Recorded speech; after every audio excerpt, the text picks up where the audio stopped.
Hola en conjunto, bueno, soy Carlos Magallanes, estamos en el curso de Fisiología del Ejercicio, en la unidad 5, respuestas y adaptaciones respiratorias al ejercicio, y vengo grabando en sí uno atrás del otro. Creo que grabé 3 videos, no chequeé, o 4, creo que 3, entonces perdón, no sé cuál es creo que es el cuarto video, y lo único que hice una pequeña pausa para seguir, y también lo que aproveché hacer es saqué algunas diapositivas que tenía cargadas para hacer más cortito el video. Espero que este sea el último, y bueno, y también pedir que acompañen con lecturas y demás. La idea ahora, como van a ver acá, creo que es hablar de respuestas respiratorias al ejercicio. Recordar que la parte de adaptaciones respiratorias al ejercicio lo vamos a colocar, ya está, o sea, ya grabamos, hay un video que era adaptaciones cardiorrespiratorias al ejercicio, y hablamos de adaptaciones al ejercicio de resistencia. Entonces, bueno, las mencionamos en otro video. Entonces, en no vamos a hablar de las adaptaciones, sino las respuestas. O sea, hago ejercicio, ¿qué pasa con la respiración? Esa es un poco la idea. Y también, como los videos, con algunos conceptos introductorios, más que nada titulares. Eventualmente sí, en los encuentros sincrónicos podemos hablar más y profundizar más. Entonces, bueno, esto creo que está bastante claro y bastante intuitivo qué es lo que está pasando con la respiración o con la ventilación, más correctamente dicho, durante el reposo y cuando vamos aumentando la intensidad del ejercicio. Entonces, recordamos esa analogía que habíamos colocado entre gasto cardíaco, que era volumen sistólico por frecuencia cardíaca, la analogía en la ventilación o volumen minuto respiratorio, VMR, que está colocado ahí, que es lo mismo. En analogía, volumen minuto respiratorio sería el equivalente a gasto cardíaca. Entonces, volumen minuto respiratorio es volumen corriente por frecuencia respiratoria. En analogía de gasto cardíaco es volumen sistólico por frecuencia cardíaca. En respiratorio, la ventilación es el volumen corriente por frecuencia respiratoria. Entonces, ahí vemos que en el caso de reposo, el volumen minuto respiratorio, o sea, la ventilación aproximadamente, bueno, depende del tamaño de la persona y demás, pero de repente 5 o 6 litros ventilamos por minuto. Persona adulta, promedio, en este caso 6 litros, no es poca cosa, o sea, no es muy pequeñita la persona, digamos. Entonces 6 litros, ¿sí? Bueno, y esos 6 litros están formados por el producto de la frecuencia respiratoria y el volumen corriente. Un volumen corriente de medio litro, 600 mililitros de aire por 12, 16 ciclos por minuto de la frecuencia respiratoria, aproximadamente 6 litros. A medida que aumentamos la intensidad, o sea, empezamos a hacer ejercicio, aumentamos la intensidad del ejercicio, vemos que estos factores van aumentando. Cada vez ventilo más, más aire por minuto, o sea, ejercicio moderado, por ejemplo, 40 litros por minuto, ejercicio intenso 150 litros por minuto. Una persona entrenada puede llegar a ventilar 170, incluso 200 litros por minuto, dependiendo del tamaño del entrenamiento. Obviamente el tamaño y el entrenamiento, podemos llegar hay personas que llegan a valores, de repente superan los 200 litros por minuto de ventilación. Eso es mucho, ¿no? Y bueno, y obviamente esa ventilación está formada con un producto del volumen corriente por frecuencia respiratoria. Ambos van aumentando. Al principio, creo que tengo una diapositiva que muestra un poquito más eso, aumenta en forma importante el volumen corriente, luego ya a determinadas intensidad del ejercicio, el volumen corriente llega casi a un plató y lo que más aumenta es la frecuencia respiratoria. No es que en forma voluntaria podemos llegar a hacer un volumen corriente, digamos, una inspiración, una inspiración bien profunda y variarlo en forma voluntaria, pero si no lo hacemos así, en sí ese es el comportamiento.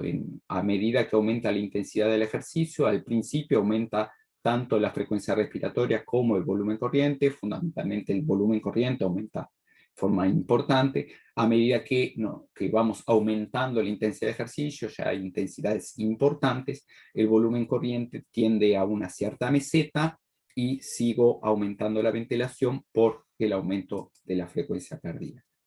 Recordamos, no voy a hablar de vuelta, esto lo vimos en el video anterior, que el control de la respiración, de la ventilación, estaba determinado o siendo controlado, afectado por mecanismos centrales superiores y mecanismos periféricos. A rigor, a pesar de que hay mucha investigación y se sabe bastante, no hay un consenso de cuáles son los mecanismos más determinantes del control de la respiración durante el ejercicio. Hay algunas, se sabe bastante, ¿no? Pero no hay acuerdo en cuáles serían los mecanismos más importantes para, por ejemplo, aumentar la ventilación que ocurre en forma anticipatoria y luego en los primeros estadios del ejercicio y demás. Entonces, hay varios factores que, como el tema de la fatiga que hablábamos en el otro, hace bastante, muchos factores actuando, no es que uno u otro, es el tema también de cuáles son los más importantes, cuáles predominan, pero bueno, hay algunas discusiones ahí en torno a cuáles serían los factores más determinantes en distintos momentos del ejercicio. Esto es lo que les decía hace un ratito, que a medida que aumenta la intensidad del ejercicio, aumenta tanto la frecuencia respiratoria como el volumen corriente. Ahí están representados en azul el volumen corriente y en rojo la frecuencia respiratoria. Esto está exagerado un poco en el esquema, es más que nada para destacar el punto, no es de repente tan así, pero la idea es que a medida que aumenta la intensidad del ejercicio, en las primeras, cuando la intensidad es baja, a medida que aumenta, el volumen corriente aumenta de forma importante y luego ya alcanza cierta meseta. Y la frecuencia cardíaca, al revés, al principio no aumenta de manera muy importante y luego a medida que aumenta la intensidad del ejercicio, cada vez aumenta más. Entonces, la tendencia es esa, el comportamiento es eso. Quizás esté un poquito de más exagerado esa diferencia, pero bueno, el concepto. Esto es lo que podemos distinguir cuando hacemos un ejercicio. Vamos a hacer un ejercicio, hay, bueno, sería un poco la idea del comportamiento, un aumento de la ventilación antes de empezar el ejercicio, una anticipación, luego un incremento rápido, luego un incremento más lento, luego una fase de estado estable, o no, dependiendo si el ejercicio es muy intenso, no llego a un estado estable, pero suponiendo que no sea tan intenso, llego a un estado estable, ejercicio aeróbico, ¿no? Correr, bicicleta, etc. Luego paro del ejercicio, hay un descenso rápido de la respiración y luego un descenso más lento. Entonces, esto es lo que decía hoy, que hay varios mecanismos, de todos esos mecanismos que en la diapositiva que hablaba del control de la respiración, todos, digo, varios mecanismos que están afectando, en algunas partes afectan más unos que otros. Y esto es lo que decía, que no hay un absoluto consenso, ¿no? Pero sí, por ejemplo, la parte anticipatoria, la participación del córtex y centros cerebrales superiores, sistema límbico y demás, ahí sin duda es de los factores que más afectan ahí. En el caso de este aumento rápido de la ventilación, los mecanorreceptores, músculos y articulaciones sería lo más importante en esta fase de incremento rápido de la ventilación. Este aumento lento de la ventilación estaría ya los quimiorreceptores, la temperatura, bueno, efectos también neurales, o sea, todo lo que está pasando a nivel químico, disminución de la concentración de oxígeno, aumento de la concentración de CO2, bueno, temperatura, creo que ya lo nombré también. Bueno, en este aumento más lento, esos factores, más que nada químicos, a nivel periférico, serían lo que más está afectando en esa fase. Similar, bueno, en ese aumento lento y meseta, ¿no? Si es que se alcanza la estabilización. Una vez que paro del ejercicio, hay una disminución marcada de la ventilación. Ahí sería un poco que estos mecanorreceptores, o sea, en músculos y articulaciones, o sea, pararía el movimiento, sería lo que llevaría, o sea, estimularía esa disminución marcada, rápida de la ventilación, y esta disminución ya más lenta estaría producto de, bueno, todo lo que está pasando a nivel químico, a nivel local, de la temperatura, efectos humorales, o sea, estímulos humorales, o sea, hormonales y demás, que llevarían esta disminución más gradual, más lenta. Entonces, bueno, distintos factores, de todos estos factores que controlan la dinámica, la ventilación,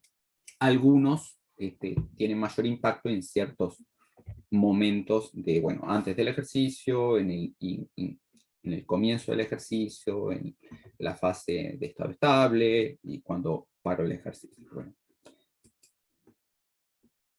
Bien, esto es lo mismo que el anterior, es simplemente decir, bastante intuitivo, si hago un ejercicio muy livianito, bueno, aumento y llego a un estado, digamos, estable de la ventilación, un ejercicio moderado también, llego a un estado estable, pero ventilando más, y un ejercicio muy pesado, eventualmente no alcanzo un estado estable y llega un momento que tengo que parar, porque bueno, no, el limitante seguramente no es la ventilación, pero bueno, cada vez aumento más ventilación, yo aumento paro, no llegué a un estado estable ventilatorio. La causa de parar, eventualmente la acidez, varias otras, no sea el factor ventilatorio el limitante, pero bueno, este es el comportamiento de la ventilación en ejercicios de ese tipo. Recordamos esta ecuación que ya la vieron por todos lados, supongo que a esta altura la deben de conocer bien, y que bueno, el consumo de oxígeno, o sea, consumo de oxígeno es gasto cardíaco por diferencia arteriovenosa. El consumo de oxígeno lo podemos pensar de un indicador a nivel de lo que está pasando a nivel metabólico. El gasto cardíaco, frecuencia cardíaca por volumen sistólico, es un indicador, o sea, lo que está pasando a nivel central cardiovascular, y la diferencia arteriovenosa es la respiración celular. Lo que volví para atrás, todas estas cosas que ya lo vimos también, y en cardiovascular, van aumentando durante el ejercicio, ¿no? En el ejercicio aumenta el consumo de oxígeno, producto que va aumentando la frecuencia cardíaca, el volumen sistólico y la diferencia arteriovenosa durante el ejercicio. Todos los componentes de esa ecuación van aumentando. Entonces lo que estaba representado aquí es simplemente, como estamos hablando de respiratorio, ver cómo la diferencia arteriovenosa va aumentando con el ejercicio. Aquí esta parte de arriba, si ven lo que sería la línea roja y la línea azul, que vemos, por ejemplo, lo que sería la capacidad arterial de transportar oxígeno, y el oxígeno arterial, que la diferencia en sí ahí va aumentando, o sea, la capacidad arterial de transportar el oxígeno en sí iría aumentando. Esto es por la hemoconcentración que ocurre durante el ejercicio, o sea, por el tema que parte del plasma va a la periferia, a la piel y demás, para sudoración y etcétera. Entonces hay una hemoconcentración en sí en plasma. Entonces, al haber hemoconcentración, mayor cantidad de glóbulos rojos por volumen de sangre, entonces la capacidad de transporte de oxígeno aumenta por la hemoconcentración. Es simplemente para decir porque estaría esto que va hacia arriba la capacidad de transporte de oxígeno de la sangre, por eso. Bien, otra, ya mencionamos que, o sea, a medida que aumenta la intensidad del ejercicio, un indicador de intensidad del ejercicio es el consumo de oxígeno, el VO2. A medida que aumenta la intensidad de ejercicio, a medida que aumenta el VO2, aumenta la ventilación, ¿no? Y el comportamiento, y esto lo voy a mencionar muy brevemente después, esto está en todo lo que cuando una ergoespirometría o test cardiopulmonar con análisis de gases, que son de las cosas que se observa, pero no tiene un comportamiento lineal, sino más bien exponencial. Hay determinados puntos de quiebre de la curva. O sea, a medida que aumenta el consumo de oxígeno, aumenta la ventilación, pero la ventilación aumenta en forma exponencial, o sea, se dispara, no en forma lineal con el ejercicio. Y acá está el tema de los umbrales ventilatorios. Reitero, acá es donde saqué algunas de las diapositivas que tenía pensado hablar, para acortar. Ojalá tengamos en algún momento, de hecho tenemos, creo que lo mencioné en más de una ocasión, desde hace un tiempito, no mucho, pero pudimos comprar en ISEF un analizador de gases, un espirómetro, y bueno, tenemos ergómetro, ergómetro, cicloergómetro, no tenemos cinta todavía, pero bueno, ojalá pronto las podamos tener, para hacer este tipo de test. Dentro de los test de estas ergoespirometrías, una de las cosas que se determina o se puede determinar, y bueno, aporta mucha información tanto a nivel clínico y también para deportistas, son estos umbrales ventilatorios. Entonces, voy a decir muy brevemente un par de cosas, eventualmente en los reducidos podemos hablar un poquito más, pero bien, ojalá en algún momento podamos profundizar, capaz que un curso, un taller de ergoespirometría. Vamos, esperemos. Bueno. Bien, esto es, ahora hablamos en la unidad 2 de lactato, y hablamos del umbral de lactato, y también hablamos que había distintas maneras de determinar umbrales, y se podría hablar incluso de un primer umbral y segundo umbral de lactato. El primer umbral estaba relacionado al punto que empieza a aumentar la concentración de lactato en sangre, empieza a aumentar en forma importante más allá de los valores de reposo. Entonces hablamos de un primer umbral de lactato, y que había otras metodologías, a veces se tomaba puntos fijos como 4 milimoles, o como puntos donde se alcanzaría el máximo estado estable de lactato, una intensidad de ejercicio a partir del cual el lactato ya no podría llegar a estados estables en sangre, sino que aumentaría cada vez más, y otras maneras de determinar lo que sería un segundo umbral de lactato. Entonces, cuando hablamos de la ventilación, este es el comportamiento que tiene la ventilación, que ahí que está en rojo. Entonces es lo que estaba representado en el esquema anterior, donde veíamos que la ventilación aumenta en forma proporcional al consumo de oxígeno, pero no en forma lineal, que había ciertos, o sea, más bien exponencial, había ciertos puntos de quiebre. Entonces, ahí es lo que está representado. La ventilación viene aumentando en forma lineal con el consumo de oxígeno, pero llega un momento que se dispara, y sigue aumentando el consumo de oxígeno, pero la ventilación ya aumenta más, y llega otro momento que se dispara todavía más. Ese primer punto estaría asociado al primer umbral de lactato y se suele llamar umbral ventilatorio 1. Hay distintas terminologías, eso también a veces llega a cierta confusión, porque según algunos autores a ese primer punto le han llamado umbral anaeróbico.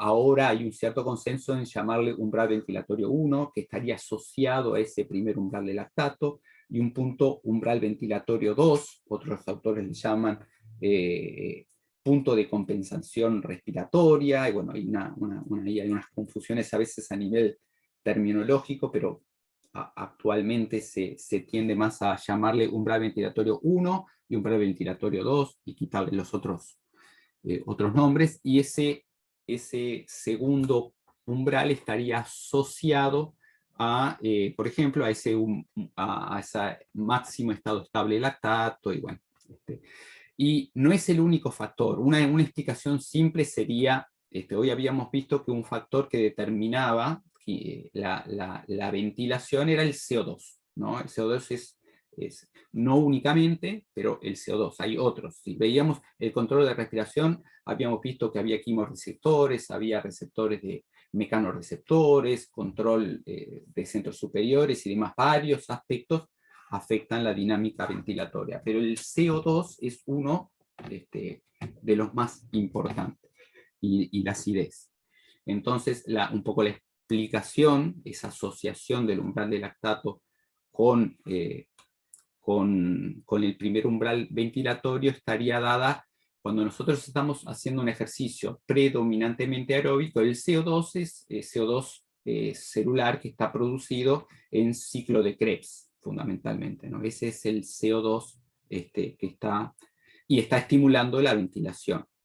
En el punto donde empezaría acumulación de lactato, el tamponamiento, la neutralización del lactato, que estaría dado por el bicarbonato, se formaría a través de el lactato y el bicarbonato, se formaría ácido carbónico, y ese ácido carbónico, o sea, se formaría lactato de sodio y ácido carbónico, es decir, ácido carbónico se disociaría después en CO2 y agua. O sea, habría un CO2 adicional producto de la neutralización del lactato.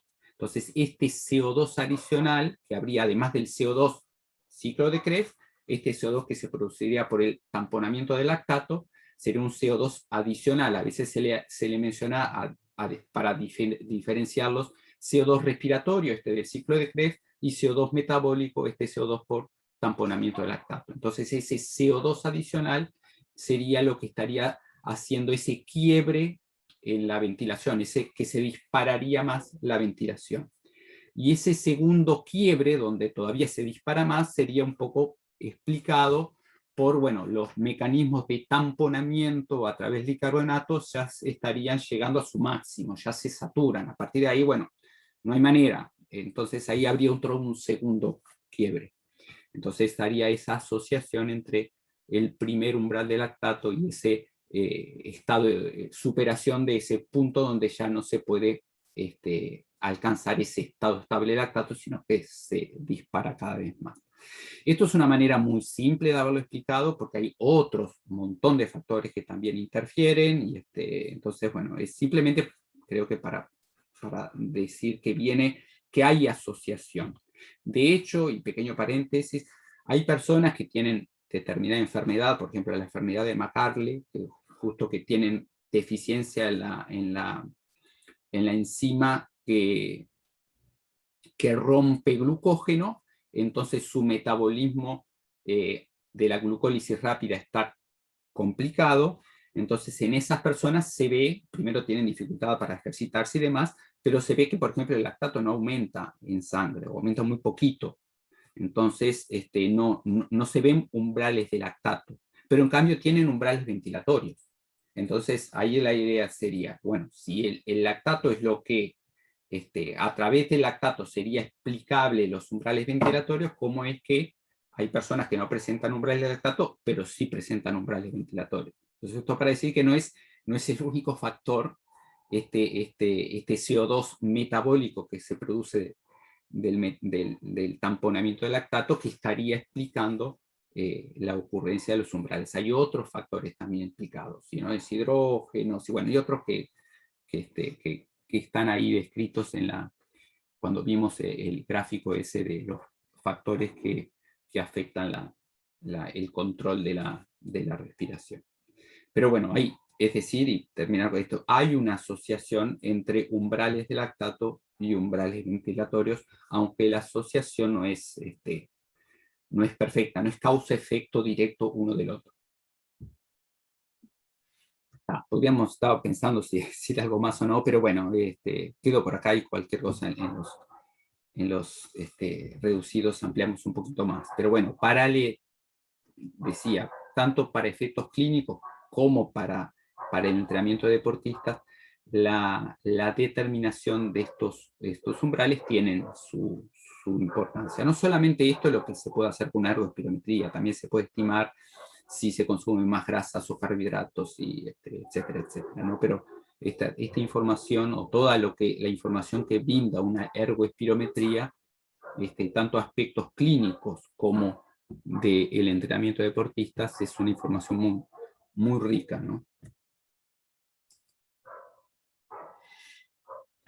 Bien, acá en lo que está un poco mostrado esto de acá, miren, no sé si están mirando la tablita de arriba, lo que está mostrando es a medida que aumenta la intensidad, el cociente, que se llama eso, cociente respiratorio para el oxígeno, es la ventilación dividido el consumo de oxígeno. Luego también se habla del cociente ventilatorio para el CO2, que sería la ventilación dividido el consumo o la producción de CO2, esos equivalentes respiratorios, que es una señal de eficiencia respiratoria, bueno. Pero lo que la gráfica está mostrando ahí, que a medida que aumenta la intensidad del ejercicio, vemos que el equivalente respiratorio del oxígeno no se modifica sustancialmente, se mantiene estable en los primeros estadios del ejercicio.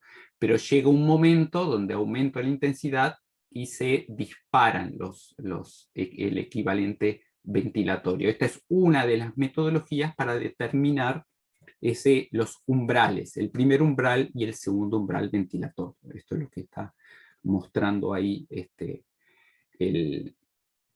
la tablita, y bueno, y aquí representado en el esquema, en la gráfica, ¿no? Donde vemos la línea roja, violeta de arriba, es cómo va aumentando el consumo de oxígeno, y cómo en la de abajo, la verde, sí, verde, ¿cómo es? Sí, bueno, verdecito, no sé, medio celeste. Va aumentando la ventilación y llega a esos puntos de quiebra, ¿no? Hay un disparo de la ventilación, y acá sería un segundo disparo, el primer y segundo umbral. Estaría un poco la idea del esquema por ahí.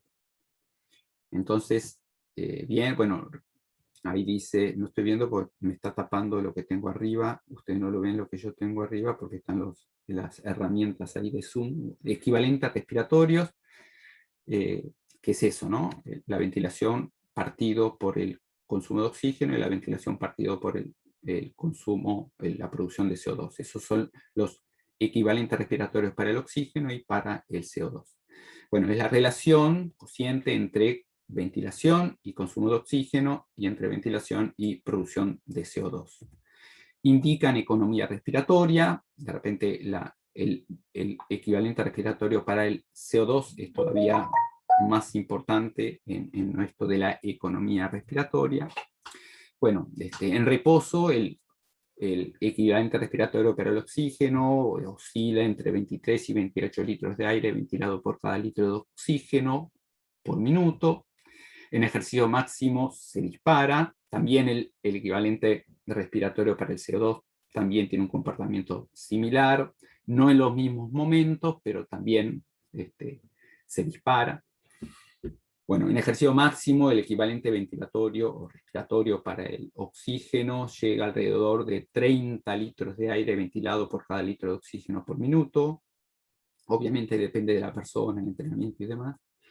Generalmente, el equivalente respiratorio para el oxígeno permanece relativamente constante en un amplio rango de intensidades, que habíamos visto hoy, y luego se dispara.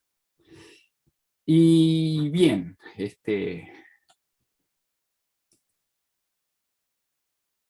simplemente lo menciono para que lo tengan en cuenta que esto es el modelo trifásico de Skinner y McClellan, ya bastante viejito, 1980, creo que la mayoría de ustedes no había nacido en esta fecha, ¿no? Pero bueno, fue un artículo que marcó un antes y después, y bueno, y mucha cosita de esta, digo, está vigente, pero bueno, lo que se está mostrando acá es esa transición aeróbica y anaeróbica, y lo que sería a veces se habla del umbral aeróbico, un umbral anaeróbico, o que estaría asociado en este caso al umbral ventilatorio 1 y umbral ventilatorio 2, y bueno, cómo es el comportamiento del consumo de oxígeno, el comportamiento de la producción de CO2, el cociente respiratorio, la ventilación, bueno, lo que estamos viendo ahí, esos dos puntos de quiebre, y bueno, qué pasaría con la fracción de eyección o de expiratoria de oxígeno, lo mismo para el CO2, bueno, que está la frecuencia cardíaca en este caso y lactato, y como todos, la explicación de las distintas esas tres fases que pasarían cada una de ellas y cuáles serían los puntos que de alguna forma determinarían el pasaje de una a otra. Todo esto es, bueno, es lo que en una ergoespirometría, entre otras cosas, no únicamente, estas cosas se pueden, estos puntos y estas fases se pueden determinar con mayor precisión. Bueno, tanto con lactato, sin análisis de gases, o a través del análisis de gases, o todavía mejor si tengo la posibilidad de hacer las dos cosas, ¿no? Medir lactato y medir gases respiratorios. Y bueno, entonces no nos detenemos aquí en esto, pero por lo menos para nombrarlo, que esto, bueno, que si lo van a leer, por lo menos haberlo mencionado, sin duda es muy importante. Y lo otro, y también con esa idea también, si vamos luego, o en algún momento, a hacer alguna ergospirometría, lo que son los paneles o los nuevos paneles, que se pueden hacer un montón más, distintas combinaciones de Wassermann, estos 9 paneles de Wassermann. Entonces, cuando se hace una ergospirometría, estos paneles son típicos y cada uno da alguna información, o sea, analizando todos estos paneles y bueno, y otros que se pueden hacer combinaciones, hay información de lo que está pasando a nivel cardiovascular, de lo que está pasando a nivel ventilatorio, de lo que está pasando a nivel metabólico, y bueno, y analizando estas cosas, tanto como decía hoy, para la parte clínica, detección, acompañamiento de ciertos problemas, de ciertas enfermedades, como también para control y prescripción de entrenamiento. Entonces, bueno, reitero, no nos vamos a detener, pero por lo menos mencionar que todo esto de umbrales y demás, y análisis de gases respiratorios, bueno, se utiliza para esto. Y esto no me detengo, pero es lo que decía un poquito hoy. Cuidado con los términos, porque se utilizan varios términos para decir lo mismo. Y algunos incluso lo que unos se le llaman umbral anaeróbico, otro, el punto que algunos le denominan umbral anaeróbico, otros, por ejemplo, a ese punto le denominan umbral aeróbico. Entonces, bueno, es una confusión. Entonces, decir, no me detengo ahora a decir de los distintos términos, pero sí, cuidado, porque cuando se habla de un umbral, mirar bien a qué se está refiriendo, porque el nombre a veces puede ser confuso, porque reitero, el mismo nombre se utiliza a veces para distintos umbrales, ¿no? De ahí que está habiendo una cierta tendencia a quitarle esos nombres de umbral anaeróbico, punto de compensación respiratoria, etcétera, y hablar de, en el caso de ventilatorio, umbral ventilatorio 1 y 2, y en el caso de lactato, umbral de lactato 1 y 2, como para tratar de evitar estas confusiones. Y como hicimos en el video anterior, algunos puntos para destacar. Cuando la intensidad de ejercicio excede el aproximadamente 55-70% del VO2 máximo en personas normales, no en patologías, antes pasaría esto, la participación de la glucólisis anaeróbica comienza a ser cada vez mayor. La glucólisis aumenta los niveles de CO2, lo que provoca una respuesta respiratoria aumentando la ventilación. Umbrales ventilatorios. El punto de inflexión ventilatoria, o sea, el primer quiebre de la ventilación, que habíamos visto en las diapositivas, el umbral ventilatorio 1, es el momento durante un ejercicio intenso en que la ventilación comienza a aumentar desproporcionadamente con relación al VO2. Es el primer incremento no lineal de la ventilación. Hay otros criterios de identificación de este primer umbral, cuando hacemos una ergoespirometría, y ahí los menciono, no me detengo, pero el aumento del equivalente respiratorio para el oxígeno, sin aumento concomitante del equivalente respiratorio para el CO2, elevación de la presión de final de expiración del oxígeno, sin descenso del PET, que es eso, la presión de final de expiración del CO2, el punto de compensación respiratoria, otro nombre para umbral ventilatorio 2, es el segundo incremento no lineal de la ventilación. Y otros criterios también de identificación. Cuando haces una ergoespirometría, porque estos puntitos ahí en una ergoespirometría real no parecen tan marcaditos como están en el esquema, ¿no? Ahí no es tan fácil identificarlos. Entonces, en general, no se utiliza un único criterio, sino se chequea o se complementa con otros para mayor facilidad de determinación. Algunos son mejores que otros para determinar el primer umbral y el segundo umbral, pero en general se chequea con varios criterios para determinarlos. Y lo colocaba ahí. Los umbrales ventilatorios en general reflejan los umbrales de lactato, pero la asociación no es exacta. También, terminando con otros puntitos claves, ventilación pulmonar. Los centros respiratorios en el tallo cerebral, particularmente en el bulbo raquídeo, que es la parte más baja del tallo cerebral, establecen la frecuencia y la profundidad de la respiración. Quimioreceptores responden a aumentos en concentraciones de CO2, iones hidrógenos, o a disminuciones de oxígeno en sangre, aumentando la respiración. La ventilación aumenta con el ejercicio debido a la estimulación de la musculatura inspiratoria, que a su vez causa un aumento en la temperatura muscular y cambios químicos en la sangre arterial, lo que aumenta aún más la ventilación. Es puntos clave de lo que ya hablamos, ¿no? Problemas respiratorios asociados con el ejercicio incluyen disnea, hiperventilación y la maniobra de Valsalva. Esa maniobra que cerramos glotis y aumentamos la presión intratorácica.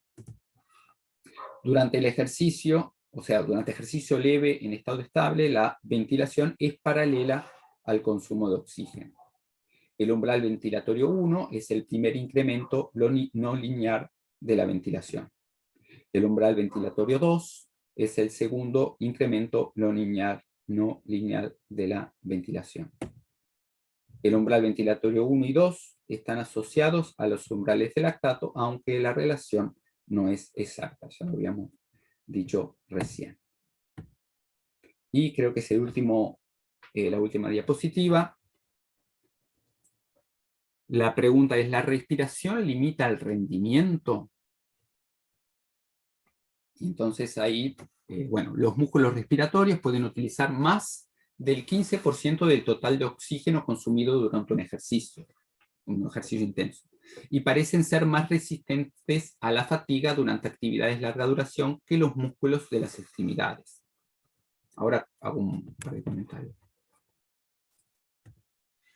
La ventilación y difusión pulmonar usualmente no constituyen un factor limitante del rendimiento, incluso durante esfuerzos máximos, lo que habíamos hablado, ¿no? Hoy, al principio, uno de los primeros videos, que la membrana respiratoria, que la difusión de CO2, no hay problema, entonces no sería un factor limitante esa ventilación y difusión pulmonar durante el ejercicio. No obstante, puede llegar a ser un factor limitante en deportistas altamente entrenados, en personas con problemas respiratorios. También lo mencionamos, no me detengo más porque ya lo mencionamos. Entonces, la pregunta sería, ¿tiene sentido entrenar la musculatura respiratoria para aumentar el rendimiento? O sea, un poco la idea es, nosotros en un ejercicio máximo llegamos a una X ventilación, ¿no? Lo que sea, no sé, 170 litros por minuto, en un ejercicio máximo. Voluntariamente puedo aumentar, no, las personas que no tengan ningún tipo de problema, si en vez de voluntariamente empiezo a ampliar el volumen corriente, empiezo a inflarme más y desinflarme más, y la frecuencia respiratoria en sí lo puedo hacer. Si estoy ventilando 170 litros, puedo voluntariamente pasar a ventilar más. Entonces, en principio no sería un factor limitante si lo pensamos por ahí, porque siempre puedo ventilar más. Entonces, en ese sentido diría, no, los factores limitantes son otros. Y es así, ¿no? Pero, como dice acá el dato por ejemplo, los músculos respiratorios pueden utilizar más del 15% del total de oxígeno consumido. Entonces, la idea sería, eventualmente, si yo tengo una musculatura respiratoria, más que inspiratoria, bien entrenada, y bien eficiente, podría requerir menos oxígeno, lo cual le quedaría ese menos oxígeno que estoy utilizando para la musculatura respiratoria, lo podría utilizar los músculos para ejercicio. Entonces, en ese sentido diría, no directamente me limita, pero si lo hago más eficiente, eventualmente tengo más oxígeno para los músculos y puedo aumentar el rendimiento. Entonces, por ahí sería, digo, bueno, sí, eventualmente puede tener sentido entrenar. Y por otro lado, y relacionado un poco a lo que hablamos también recuerdan en la fatiga, el gobernador central, la fatiga central, entrenar la musculatura respiratoria podría llegar a ser que la sensación subjetiva o la percepción de esfuerzo sea menor, porque eventualmente me siento más cómodo en la respiración, y eso podría eventualmente también tener un efecto en, puedo más, y si, como establece esta idea, esta hipótesis del gobernador central, mucho pasa por lo que siento, mi percepción del esfuerzo, al sentirme que respiro más livianito, eventualmente podría también tener un efecto en el rendimiento. Entonces, bueno, por ahí sería la cosa. O sea, simplemente este punto. Si bien la ventilación no es el factor limitante durante el ejercicio, eventualmente sí podría llegar a tener sentido entrenar la musculatura respiratoria. Obviamente habría que considerar pro y contras, si vale la pena invertir tiempo o no, de los deportes, etcétera, etcétera. Pero no es algo que se diga, no tendría ningún sentido. En ciertos casos, sí.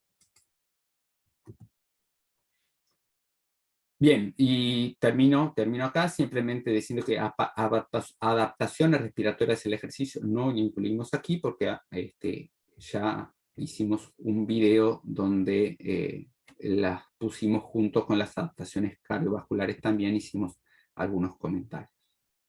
Así que con esto estamos terminando. Este video creo que me quedó más largo porque no quise dividirlo, es más, me olvidé de que iba a dividir y entonces quedó uno más largo, pero con esto estamos terminando los videos de respiratorio. Sí, les insistimos que son videos introductorios que por favor acompañen con lectura. Así que quedo por acá y nos vemos en la semana en los encuentros sincrónicos. Saludos.